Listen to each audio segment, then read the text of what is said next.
Okay, yung pong pangatlong katanungan, ano ang pwede nating gawin sa mga taong nagba-violate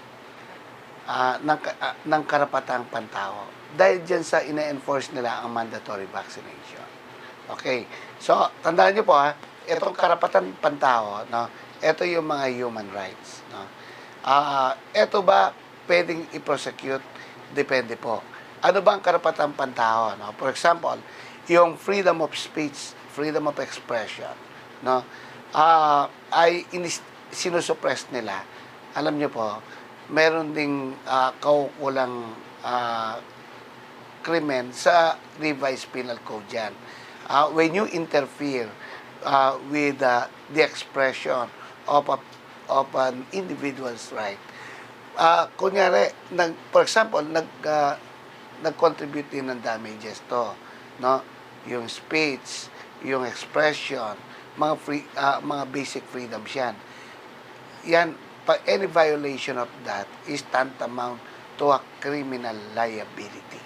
Okay? Meron ding civil liability yan sa papanong paraan. Yun tinatawag na torts, no? At the one who violated that, liable siya sa damages. Magbabayad siya. Okay? So, meron pa po dyan, ano? Yung pwedeng slander dyan. Pag minura kayo dahil dyan, o kaya tinulak, napahiya kayo, pwedeng slander by deed. So, pwede nating i-address, no? Yung mga baginan. At kailangan po dyan ang prosecution. Dapat i-file natin sa piskal, no? I-file natin yan, no? So, yung mga nagbabiolate ng karapatang pantao ay vulnerable sa criminal action yan. At napaka-importante na dapat nating ma-document talaga. Hindi yung haka-haka lang na, alam mo, nagsungit yung ano, hindi po source of liability. Kunya sinungitan ka lang. Pero pagsabi ng masama, o kaya pinablis, no? O kaya nilagay sa internet, no?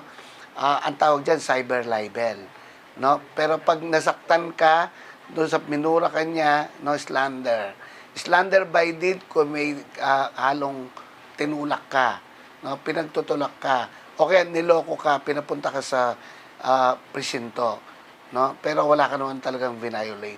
So, napaka-importante po niya, no, na malaman natin.